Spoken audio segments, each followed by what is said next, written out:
I remember the community being filled with excitement when this third game was announced for the Wii U. After the positive reception of the original game and its sequel, people were ready for more adventures with these little guys now in high definition and with improved gameplay mechanics. Well, much like Pikmin 2 getting an upgraded port on the Wii, Pikmin 3 got the same treatment on the Switch 7 years after its Wii U release. Which brings us to Pikmin 3 Deluxe for the Nintendo Switch. Although this game is set after Pikmin 2, its story doesn't star Captain Olimar, although he does play a vital role in the story in a way that I won't spoil for those who haven't played this yet. You play as this trio of explorers from another planet who have come here to find fruit as a means of solving the food crisis on their home planet. When you have that plot point, plus the trio having to search for an important part so they can make the journey back home, the stakes are higher in this game than they were in Pikmin 2, which is already an improvement. Another obvious improvement is in the visuals. Pikmin's usual colorful, nature-themed art style greatly benefits from the high-definition polish of the Wii U, then enhanced on the Deluxe Switch Edition. Character animations are just as good if not better than they used to be, jagged edges are harder to notice, and the whole game runs at a smooth frame rate. Looking at Pikmin 3, it's easy to see how we got to Pikmin 4's visual quality. Sound design-wise, Pikmin 3 is very similar to Pikmin 2 and Pikmin 4 after it. Similar sound effects with all the Pikmin in combat, similar lighthearted classical music, and the characters who do talk have their voice acting in a made-up language. A language that sounds oddly like a blend of French and Japanese.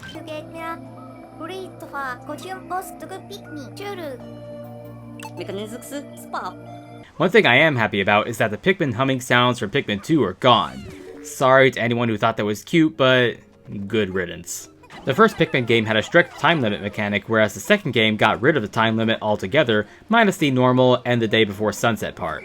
Pikmin 3 tries to split the difference by giving you a time limit based on how many containers of juice you have at any time.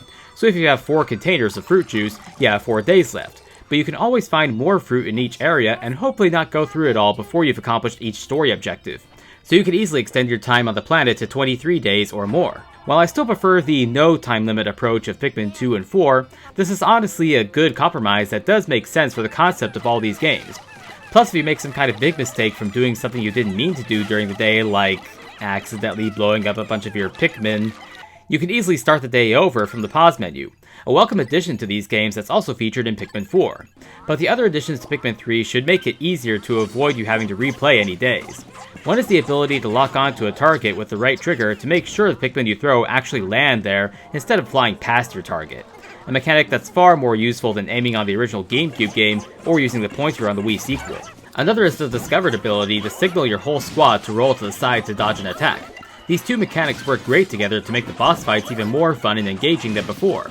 Being able to lock onto a boss and toss Pikmin at it while running and rolling circles around it. As a new game of the series, it's only fitting that it introduced new Pikmin types too. The first are the Rock Pikmin, living weapons that return for Pikmin 4, clearly because of how useful they are at smashing glass and hurting larger enemies. But the second new type that's introduced, and one that I wish returned for the fourth game, are the Pink Winged Pikmin. What these guys lack in combat ability, they make up for with their aerial advantage in going with you to hard to reach places, since you don't encounter the Water Pikmin until way later in the game. Also for reaching high things that even the more aerodynamic yellow Pikmin can't reach. Makes me wonder what they'll think of for the 5th Pikmin game, which I'm sure is bound to happen eventually at this point. I also liked how this game carried on the Pikmin 2 mechanic of being able to divide up your squad into smaller squads. It was 2 in Pikmin 2, and here it's 3 squads working at once to make things happen even faster. You can also order captains to go to a spot on the map on their own, then switch to controlling them later.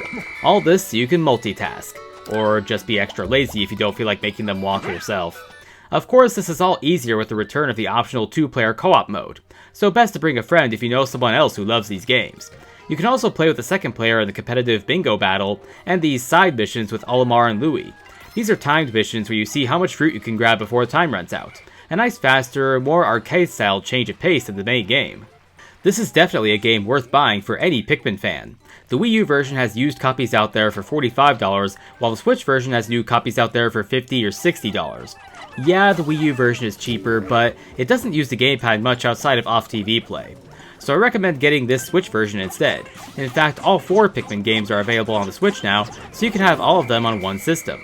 Well, that's my review of Pikmin 3 Deluxe for the Nintendo Switch. To help me produce more videos like this, please support my Patreon page. Special thanks to my current patrons here. Remember that supporting my Patreon gets the name of the credits and access to my main videos a day early. Also be sure to watch my previous reviews of Pikmin 2 for the Wii and Pikmin 4 for the Switch. See you all next time!